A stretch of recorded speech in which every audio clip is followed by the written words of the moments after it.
वैसे तो मनुष्य के जीवन में बहुत सारी पहेलियां आती हैं और वह उन सभी पहेलियों का हल आराम से ढूंढ लेता है, लेकिन इस पहेली का हल अभी तक नहीं ढूंढ पाया कि आप कौन हैं, हम कौन हैं, हमारा क्या अस्तित्व है। तो राजयोग हमें इसी सत्यता की ओर लेकर जाता है, इसी सत्यता से अवगत कराता है कि हम कौन हैं। राजयोग अंतर जगत की यात्रा कराता है, क्योंकि अभी तक हम बाह्य जगत में ही रहे, भटकते रहे, तो हमें शांति प्राप्त नहीं हो पाई। लेकिन राजयोग के द्वारा हम अंतर जगत में स्वयं को पहचान सकते हैं, अपना स्वयं का आकलन कर सकते हैं, स्वयं का परिवर्तन कर सकते हैं। तो राजयोग के इस पहले सत्र में हम जानेंगे कि आत्मा क्या है, आत्मा इस शरीर में कहाँ पर निवास करती है, आत्मा के कौन कौन से गुण हैं, आत्मा की कौन कौन सी मुख्य शक्तियां हैं, और आत्मा का निवास स्थान अर्थात उसका घर कहाँ है। तो आज के इस सत्र में हम इस पर विशेष प्रकाश डालेंगे।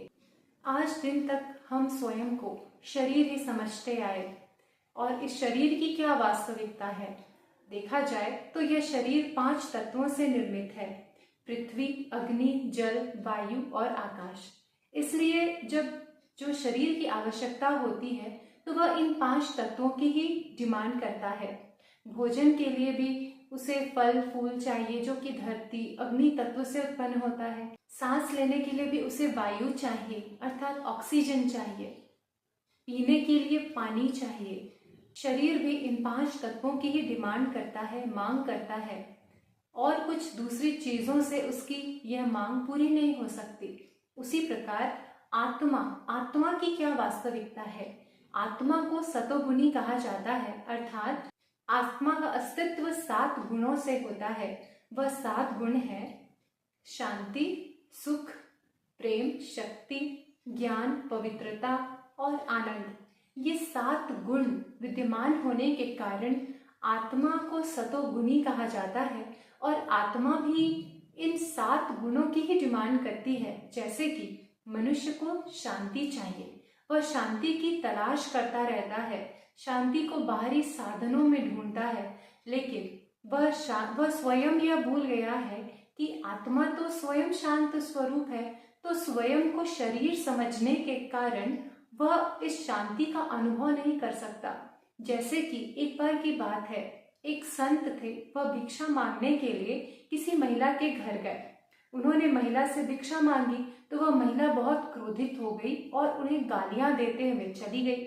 फिर अगले दिन वह संत फिर से उसी घर के आगे पहुंचे तो वह महिला फिर से कुढ़ते हुए उनकी झोली में राख डालकर चली गई। तो वह शांति से संत आगे बढ़ गए। तभी दूसरी महिला जो यह सब देख रही थी, उन्होंने कहा कि वह स्त्री आपका इतना अपमान कर रही है, फिर भी आप शांति पूर्वक सहन कर रहे हैं। तो संत ने कहा कि वह देना सीख रही है। कल उसने गालियां दी थी, आज तो देखो भिक्षा में उसने राख तो दिया, कल और कुछ भी देगी। तो वह संत जी बहुत शांत रहे, शांत स्वरूप स्थिति में स्थित रहे, अर्थात आत्मा का जो स्वधर्म है वही शांति है। जब हमें इसका ज्ञान हो जाता है तो हम भी अपनी शांत स्वरूप स्थिति में स्थित हो जाते हैं और शांति को बाहर तलाशना बंद कर देते हैं। इसी प्रकार दूसरा गुण है सुख। आज इतनी सारी सुविधाएं, सुख सुविधाओं के साधन उपलब्ध हैं, फिर भी मनुष्य को सच्चा सुख नहीं प्राप्त है। वह भौतिकता में अपना सुख ढूंढता है, सच्चा सुख ढूंढता है, लेकिन वह भी उसे प्राप्त नहीं होता। एक बार एक व्यक्ति व्यापारी था, उसे बहुत लॉस हुआ था, तो वह एक आत्महत्या के विचार से ऊंची पहाड़ी से नीचे नदी में कूदने वाला था। अचानक बिजली चमकी तो देखा कि एक कोई वृद्ध साधु ने उनका हाथ रोक लिया। उसने पलट कर देखा तो वृद्ध साधु ने कहा कि तुम क्यों आत्महत्या कर रहे हो।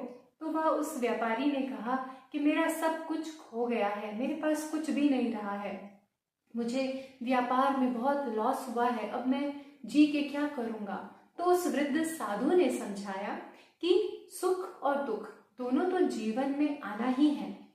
तो यदि हमारे मन में समभाव आ जाए तो हम सुख और दुख दोनों स्थितियों में समान स्थिति में रह सकते हैं।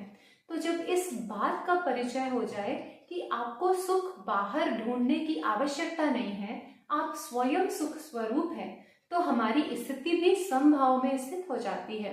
हम फिर बाहरी परिस्थितियों के प्रभाव में आकर अपनी अंतर्मन की अवस्था बिगाड़ नहीं लेते। हम सुख में अधिक सुखी नहीं होते, दुख में अधिक दुखी नहीं होते, क्योंकि हमें यह ज्ञान हो जाता है कि आत्मा तो स्वयं सुख स्वरूप है, उसे सच्चा सुख प्राप्त होने लगता है। अर्थात आत्मा की डिमांड सच्चा सुख है, न कि सुख सुविधाओं के साधन। फिर तीसरा गुण आता है प्रेम, अर्थात स्नेह, निस्वार्थ प्रेम। आत्मा स्वयं प्रेम स्वरूप है, इसीलिए वह निस्वार्थ प्रेम की आशा करती है। उसे प्रेम में छल कपट अच्छा नहीं लगता। जैसे कि एक बार एक महिला संतानहीन थी, वह एक साधु के पास पहुंची और अपना दुखड़ा रोने लगी। साधु ने उसे कुछ भुने हुए चने दिए, कहा कि तुम उधर बैठकर खाओ और जब मैं बुलाऊं तब तुम आना। वह महिला किनारे में जाकर अपने चने खाने लग गई। उधर ही पास में कुछ बच्चे खेल रहे थे, तो कौतूहलवश बच्चे भी आकर वो महिला को देखने लगे। तो वह महिला ने सोचा, अगर एक बच्चे को चने दूंगी तो सभी बच्चों को देना पड़ेगा, मेरे लिए बचेगा ही नहीं। तो वह घूंघट में मुंह छिपाकर चने खाने लगी। संत ने देखा और कहा कि तुम मुफ्त में मिले हुए चने भी नहीं दे पा रही हो, तो परमात्मा तुम्हें संतान कैसे दे सकते हैं। अर्थात जब तक तुम्हारे मन में प्रेम की भावना न हो, तब तक तुम्हें निस्वार्थ प्रेम कैसे प्राप्त हो सकता है। अर्थात जो हम देते हैं वही हमें मिलता है, और आज हम ये भूल गए हैं कि आत्मा ही प्रेम स्वरूप है, अर्थात हमारा अस्तित्व ही प्रेम का है। तो हम दूसरों से भी यही आशा करते हैं, लेकिन जब हम दूसरों को सच्चा प्रेम देंगे तभी वही बदले में हमें प्राप्त होगा। तो जब हम इस स्थिति में स्थित हो जाते हैं, जब हमें यह ज्ञान हो जाता है कि आत्मा ही प्रेम स्वरूप है, तो हम दूसरों को भी प्रेम देना सीख जाते हैं, तो बदले में भी हमें प्रेम ही प्राप्त होता है। तो आत्मा का तीसरा जो गुण है वह है प्रेम स्वरूप। फिर चौथा गुण है शक्ति। आत्मा परमात्मा के सामने, भगवान के सामने जाकर कहती है, हे भगवान मुझे शक्ति दो, मुझे बल दो, मैं निर्बल हूँ, मुझे शक्तिवान बनाओ, मुझे बलवान बनाओ। लेकिन वह यह भूल गई है कि वही शक्ति स्वरूप है। जैसे एक बार दो बच्चे स्कूल जा रहे थे, उस रास्ते में बहुत सन्नाटा था और उस पेड़ के पास ही कुछ बंदर बैठे हुए थे। तो एक दो बंदर रास्ते पे आ गए और बच्चों को आगे जाने से रोकने लगे। बच्चे डर गए, तो पास ही के घर में जाकर उन्होंने मदद मांगी कि हमें स्कूल जाना है और वो बंदर हमें जाने नहीं दे रहे। तो घर में से उन्होंने कहा, कितने बड़े हो गए हो फिर भी बंदर से डरते हो, किनारे से निकल जाओ, कुछ नहीं करेगा। बच्चे डरते डरते आगे बढ़ने लगे, लेकिन उस बंदर के साथ और बंदर आ गए। तो जब तक कि एक बच्चा पलट कर देखता तो दूसरा बच्चा तो डर के मारे ही भाग गया।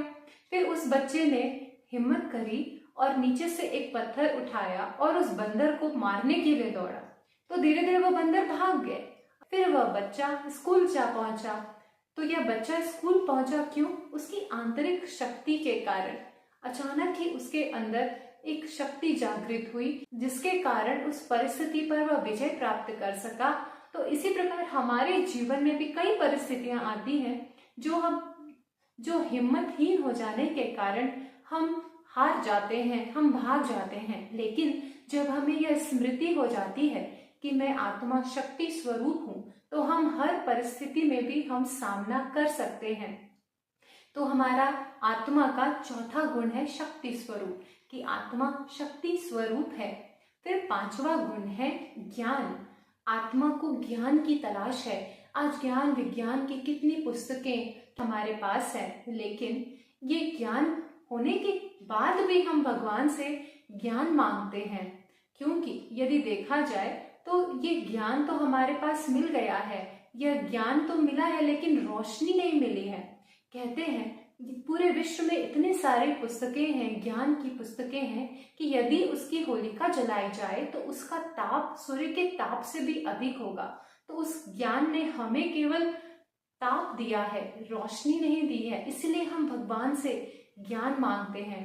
कहते हैं एक बार राजा जनक के दरबार में आत्मा के विषय पर चर्चा करने के लिए, शास्त्रार्थ करने के लिए अष्टावक्र जी पहुंचे। उनका शरीर 8 ओर से मुड़ा हुआ था। जब वो पहुंचे तो सभी जो उपस्थित थे वे उन पर हंसने लगे। तो उन्होंने कहा कि मैं किन की सभा में आ गया हूँ, किन मूर्खों की सभा में आ गया हूँ, जिनका ध्यान अभी तक इस चमड़ी से बने हुए शरीर पर है और वे आत्मा के विषय पर शास्त्रार्थ करने को उपस्थित हुए हैं। तो सभी ज्ञानियों को स्वयं पर बहुत ही लज्जा आई। तो इसी प्रकार ज्ञान तो मिला है, लेकिन उससे हमें रोशनी नहीं मिली, पथ नहीं मिला। तो आत्मा आज ज्ञान की तलाश में है, सच्चे ज्ञान की तलाश में है। क्यों? क्योंकि आत्मा स्वयं ज्ञान स्वरूप है, उसकी डिमांड ही सच्चे ज्ञान की है, लेकिन वह स्वयं को भूल चुकी है। इस प्रकार 5वां गुण है आत्मा ज्ञान स्वरूप है। फिर आत्मा का 6वां गुण है पवित्रता अर्थात शुद्धि। आज किसी भी रिश्ते में देखा जाए तो शुद्धता ही पसंद किया जाता है। यदि किसी रिश्ते में छल कपट हो, घृणा भाव हो, तो वह रिश्ता या संबंध ज्यादा समय तक नहीं चलता। आपसी झगड़े, कलह कलेश का वातावरण बन जाता है। क्यों? क्योंकि आत्मा को शुद्धता पसंद है, सच्चाई, सफाई, सादगी पसंद है। इसीलिए जब भगवान की भी पूजा करते हैं तो पूजा घर को साफ स्वच्छ रखते हैं, स्वयं भी स्वच्छ होकर परमात्मा के सामने अर्थात भगवान की पूजा करने के लिए उपस्थित होते हैं। इसलिए आत्मा स्वयं पवित्र स्वरूप है, शुद्ध है, इसीलिए वह उसे आकर्षित करता है। वह शुद्धता को ही पसंद करती है, समभाव को पसंद करती है, उसे छल कपट पसंद नहीं है। जैसे एक बार एक व्यक्ति था, वह एक संत के पास पहुंचा और कहा कि कुछ ऐसा मार्ग दिखाइए जो मेरा मन शुद्ध हो जाए। तो उस संत ने उसे एक तुलाधार व्यापारी के पास भेज दिया। तो वह उस व्यापारी के पास गया और मुझे कहा कि मुझे मार्गदर्शन कीजिए जो मेरा मन शुद्ध हो जाए। तो उस तुलाधार व्यापारी ने कहा, यह लो तुला, अब तुम्हें इस पर ध्यान रखना है कि इस तुला की डंडियां हमेशा बराबर रहें, न किसी के लिए ऊपर हो न किसी के लिए नीचे हो। तो बहुत समय तक उसने यह सेवा की, मेहनत किया और उसका पूरा ध्यान तुला की डंडियों पर ही रहा। तो तुला को साधते साधते उसने देखा उसका मन ही सद गया है, अर्थात उसका मन संभाव में स्थित हो गया है। न किसी के प्रति घृणा, न किसी के प्रति ईर्ष्या। उसने देखा कि तुला की डंडियों की भांति उसका मन भी सभी के लिए समान हो गया है, छल कपट रहित हो गया है, मन शुद्ध हो गया है। इस प्रकार आत्मा को शुद्धता पसंद है, पवित्रता पसंद है। क्यों? क्योंकि आत्मा पवित्र स्वरूप है। फिर 7वां और मुख्य गुण है आनंद। शब्द की हमेशा स्मृति बनी रहे, इसीलिए हमारे संत एवं मुनियों ने अपने नाम के आगे आनंद शब्द जोड़ा, जैसे कि विवेकानंद, दयानंद, चिरानंद आदि। अर्थात आनंद शब्द स्मृति में रहे तो आत्मा की अवस्था ऊंची होने लगती है, क्योंकि आत्मा आनंद स्वरूप है। जैसे कि एक बार संत राबिया अपने घर के बाहर, कुटिया के बाहर कुछ ढूंढ रही थी। वहां से कुछ फकीर निकले तो उन्होंने पूछा, बहन तुम क्या ढूंढ रही हो? तो उसने कहा, मेरा सिक्का खो गया है, मैं उसी को ढूंढ रही हूँ। तो वे फकीर भी उसकी मदद करने लगे। फिर पूछा, बहन तुमने सिक्का कहाँ खोया था? तो उसने कहा, सिक्का तो मैंने झोपड़ी के अंदर खोया था। तो फकीर हंसने लगे, बोला कि तुमने कुटिया के अंदर खोया था तो तुम्हें सिक्का भी वही मिलेगा। तो उसने कहा, संत राबिया ने कहा कि वहां तो अंधेरा है, इसलिए मैं बाहर ढूंढ रही हूँ। तो उन्होंने कहा कि अगर सिक्का अंदर खोया है तो अंदर ही मिलेगा, भले अंधेरा है तो दीपक जगाकर रोशनी कर लो, फिर ढूंढो। तो संत राबिया मुस्कुराई और कहा कि जब आत्मा स्वयं ही सुख स्वरूप, शांति स्वरूप, आनंद स्वरूप है तो आप सब बाहर क्यों ढूंढ रहे हैं? उसके लिए तो अंदर जगत की यात्रा आवश्यक है, अंदर झांकने की आवश्यकता है। तो यह कहकर उन्होंने उनको संदेश दिया कि अंतर जगत की यात्रा अत्यंत आवश्यक है। राजयोग इसी अंतर जगत की यात्रा के लिए प्रेरित करता है। इस प्रकार अभी हमने जाना आत्मा के 7 गुण के बारे में। अब हम जानेंगे कि आत्मा की 3 मुख्य सूक्ष्म शक्तियां कौन सी हैं। आत्मा की 3 मुख्य शक्तियां हैं मन, बुद्धि और संस्कार। मन अर्थात विचार करने की शक्ति, संकल्प शक्ति। मन का कार्य है सोचना, विचार करना। वैसे तो मन के लिए कहा गया है वो चंचल घोड़ा है, पापी है, स्थिर नहीं है, चंचल है, उसे एकाग्र करना बहुत मुश्किल है। लेकिन राजयोग के द्वारा इस मन रूपी सूक्ष्म शक्ति को भी वश में किया जा सकता है। जैसे कि एक राजा था, उसका मन बहुत अशांत था। वह एक संत के पास गया। संत के सम्मुख जाकर उसने कहा कि मेरा मन बहुत अशांत रहता है, कृपया मेरे मन को शांत कर दीजिए। तो संत ने कहा अच्छा ठीक है, अपनी आंखें बंद करो और देखो अभी तुम्हारा मन क्या कर रहा है। तो उस राजा ने जैसे अपनी आंखें बंद की तो उसने देखा उसका मन तो शांत हो गया है। क्यों? क्योंकि वह मन को ढूंढने लगा अंतर में। वह मन को ढूंढने लगा अर्थात मन को कार्य मिल गया, उसका सोचना बंद हो गया। अर्थात मन का कार्य है सोचना। इस सोचने की क्रिया को ही मन कहते हैं। तो हमारे मन में तरह तरह के विचार आते हैं। यदि उन विचारों को वर्गीकृत किया जाए तो ये मुख्यतः 4 प्रकार के होते हैं: सकारात्मक, नकारात्मक, आवश्यक विचार एवं व्यर्थ विचार। सकारात्मक विचार अर्थात बहुत ही श्रेष्ठ संकल्प, शुद्ध संकल्प, शुभ संकल्प, कल्याण की भावना, रहम की भावना वाले संकल्प सकारात्मक विचार में आते हैं। दूसरा नकारात्मक, ईर्ष्या, द्वेष, घृणा, नफरत, बदले की भावना, क्रिटिसाइज करने का विचार, ये सब नकारात्मक विचार आते हैं। तीसरा है आवश्यक विचार अर्थात प्रतिदिन दिनचर्या के जो हमारे विचार चलते हैं कि हमें इस व्यक्ति से मिलना है, हमें यह कार्य करना है, यह विचार आवश्यक विचार। उसके पश्चात चौथा विचार है व्यर्थ विचार अर्थात जिनका अभी से, वर्तमान से कोई ताल्लुक नहीं है। देखा जाए तो व्यर्थ विचार मुख्यतः पास्ट के होते हैं, भूतकाल के विचार। यदि वर्गीकृत किया जाए तो लगभग 80% विचार हमारे पास्ट के विचार होते हैं। फिर बीती हुई बातों की स्मृति के विचार होते हैं। फिर देखा जाए तो भविष्य की चिंता से संबंधित 15% विचार होते हैं कि आगे क्या होगा, ऐसा क्या होगा, इस तरह के विचार। और वर्तमान के विचार देखा जाए तो केवल 5% ही रहते हैं। वर्तमान को कहते हैं प्रेजेंट, और वर्तमान समय हमारे लिए एक प्रेजेंट ही है, हमारे लिए एक गिफ्ट ही है जो परमात्मा ने हमें दिया है। जो यदि हम वर्तमान में जिए तो हम बहुत कुछ कर सकते हैं, लेकिन हम पास्ट एवं भविष्य की चिंताओं में ही अपने बहुमूल्य विचारों को गंवा देते हैं।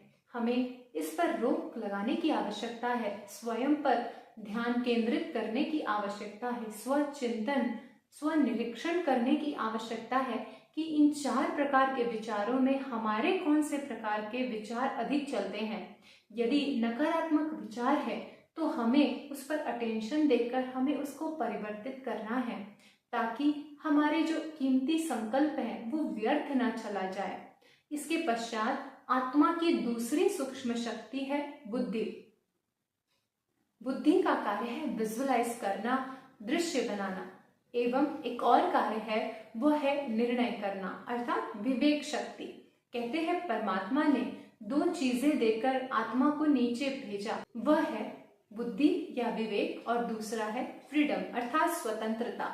बुद्धि के द्वारा, अपनी विवेक शक्ति के द्वारा कोई भी कर्म करते हम यह निर्णय कर सकते हैं कि यह सही कार्य है या गलत कार्य है, यह परख कर हम कर्म करें। यह स्वतंत्रता हमें मिली हुई है, इसीलिए हम अपने कर्मों के लिए स्वयं जिम्मेवार हो जाते हैं। फिर परमात्मा भी फिर हमारे कर्म फल के बीच में हस्तक्षेप नहीं कर सकते।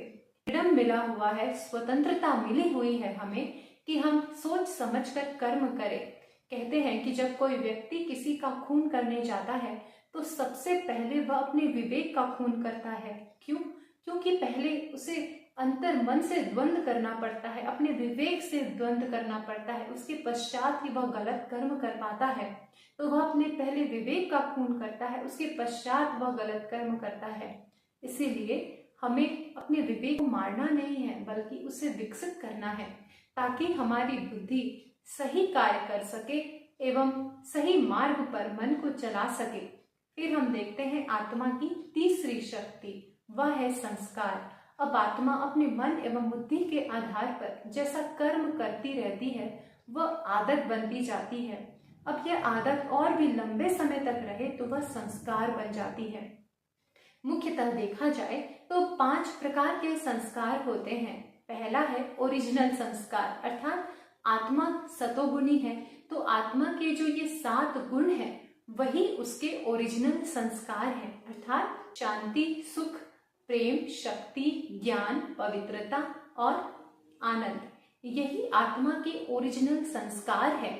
दूसरा है पूर्व जन्मों के संस्कार, अर्थात आत्मा अपने पहले जन्म में जैसे कर्म किए हैं वह संस्कार इस जन्म में भी लेकर आती है। जैसे कि अभी हम देखते हैं कि कोई बहुत ही छोटे बच्चे 2 या 3 साल की आयु में ही बहुत अच्छा गाते हैं, बहुत अच्छा नृत्य करते हैं और भी बहुत सुंदर सुंदर कलाएं होती हैं। क्यों? क्योंकि ये उनके पूर्व जन्म के संस्कार हैं, जो वह संस्कार लेकर आत्मा आई है। तीसरा है खानदानी संस्कार या आनुवांशिक संस्कार, अर्थात अपने माता पिता के द्वारा, पूर्वजों के द्वारा मिले हुए संस्कार भी किसी भी परिवार में आते हैं। जैसे कि किसी खानदान में बहुत अच्छा गाने वाले हैं, गायकी की विशेषता है, तो वह संस्कार उनके खानदान में चला आ रहा है। इस तरह से माता पिता के द्वारा भी संस्कार मिलते हैं। चौथा है स्वयं के बनाए हुए संस्कार, अर्थात व्यक्ति इस जन्म में कैसे संस्कार बनाता है वह उसके हाथ में होता है। कहते हैं जैसा संग वैसा रंग। यदि व्यक्ति का संग अच्छा है तो उसके संस्कार बहुत अच्छे हो जाते हैं, श्रेष्ठ हो जाते हैं। लेकिन यदि वह कुसंग में फंसकर बुरे कर्म करने लगता है तो उसके संस्कार भी बुरे हो जाते हैं। तो यह व्यक्ति के हाथ में ही है कि वह कैसे संस्कार स्वयं में डाल रहा है। फिर 5वां और बहुत महत्वपूर्ण संस्कार है दृढ़ता का संस्कार, इच्छा शक्ति का संस्कार। यह संस्कार बहुत ही महत्वपूर्ण है, क्योंकि यह संस्कार से हम अपने बुरे संस्कारों को भी परिवर्तित कर सकते हैं। इस संस्कार के लिए कोई आयु सीमा नहीं है। जैसे कि 9 वर्ष का नरेंद्र विवेकानंद बन सकते हैं, 25 वर्ष के मोहनदास करमचंद गांधी महात्मा गांधी बन सकते हैं, 60 वर्ष की आयु में एक साधारण नन मदर टेरेसा बन सकती है। तो यह बात है इच्छा शक्ति की, विल पावर की। तो इच्छा शक्ति के द्वारा हम अपने कोई भी संस्कार परिवर्तित कर सकते हैं एवं अपने श्रेष्ठ संस्कारों का निर्माण कर सकते हैं। इस प्रकार से हमारी तीसरी मुख्य शक्ति है संस्कार। तो अभी हमने देखा आत्मा की 3 सूक्ष्म शक्तियां, मन, बुद्धि और संस्कार। अब हम जानेंगे कि आत्मा इस शरीर में कहाँ पर निवास करती है। यदि देखा जाए तो यह शरीर एक हड्डी मांस का पुतला है, और जब आत्मा इसमें प्रवेश करती है तो वह जीव आत्मा कहलाती है। आत्मा के बिना शरीर का कोई अस्तित्व नहीं एवं शरीर के बिना आत्मा भी कुछ कर नहीं सकती। तो यह शरीर एक गाड़ी के समान है और आत्मा इस शरीर का ड्राइवर है। जैसे कि ड्राइवर गाड़ी को आगे पीछे चलाता है, उसी प्रकार आत्मा भी इस शरीर में भ्रिकुटी के मध्य निवास करती है एवं यहाँ से अपने शरीर रूपी गाड़ी को नियंत्रित करती है। आंखों के द्वारा देख सकती है, कानों के द्वारा सुन सकती है, मुख के द्वारा बोल सकती है, हाथों के द्वारा कर्म कर सकती है। इस प्रकार जैसा चाहे वह आत्मा कर्म कराती है। अभी प्रश्न उठता है कि कुछ कहते हैं कि आत्मा हृदय में निवास करती है, या कोई कहते हैं आत्मा नाभि चक्र में निवास करती है। तो यदि ड्राइवर पीछे की सीट पर बैठा हो तो गाड़ी कैसे चलाएगा? उसी प्रकार आत्मा रूपी ड्राइवर इस शरीर रूपी गाड़ी के फ्रंट सीट में निवास करती है। इसीलिए भक्ति मार्ग में भी तिलक मस्तक के बीच में लगाया जाता है, जहां से आत्मा निवास करती है एवं पूरे शरीर को कंट्रोल करती है। इस प्रकार इस शरीर रूपी गाड़ी में आत्मा ड्राइवर है और वह भ्रिकुटी के मध्य निवास करती है। इसके पश्चात यह प्रश्न उठता है कि आत्मा आती कहाँ से है। तो चित्र में आप देखेंगे कि 3 लोग दिखाए हैं। एक है साकारी मनुष्य लोक, दूसरा सूक्ष्म देवलोक और तीसरा परलोक। परलोक की परिकल्पना अन्य धर्मों में भी मिलती है। कई ऐसे अनुभव हैं जिसमें मृत्यु होने के पश्चात, कुछ समय के पश्चात वह जीवित भी हो जाते और ये अनुभव सुनाते कि हमारी जो आत्मा है वह एक टनल से होते हुए एक लाइट के घर में गई, एक लाइट के सामने गई और उस लाइट को देखकर हम पुनः उस टनल से होते हुए शरीर में पुनः प्रवेश कर लिए और वह पुनः अपनी मृत शैया से उठ खड़े हुए। तो इस प्रकार वह कौन है, वह कौन सा स्थान है? वह है परलोक, जिसे ही परम धाम कहते हैं, मुक्ति धाम कहते हैं, शांति धाम, ब्रह्मलोक, छठा महतत्व, ब्रह्म महतत्व, सातवां आसमान कहा जाता है। वही हमारा घर है जहाँ हमारे पिता, परम पिता परमात्मा भी निवास करते हैं। जैसे कि आत्मा ज्योति स्वरूप है तो हमारे पिता परमात्मा भी ज्योति स्वरूप है एवं वह भी अपने घर परम धाम में सभी आत्माओं के साथ निवास करते हैं और वहां उस घर से ही आत्माएं अपने अपने ड्रामा अनुसार, समय अनुसार ऊपर परमधाम घर से इस नीच सृष्टि लोक पर अपना अपना पार्ट बजाने के लिए आती रहती है। उस घर को ही मोक्ष की अवस्था कहा जाता है, जहाँ पर आत्मा निसंकल्प अपने शांत स्वरूप स्थिति में स्थित होती है। अभी प्रश्न उठता है कि आत्माएं फिर नीचे क्यों आती है? अपने शांत स्वरूप में घर में ही बैठी है तो वह इस दुख सुख के खेल में क्यों आती है?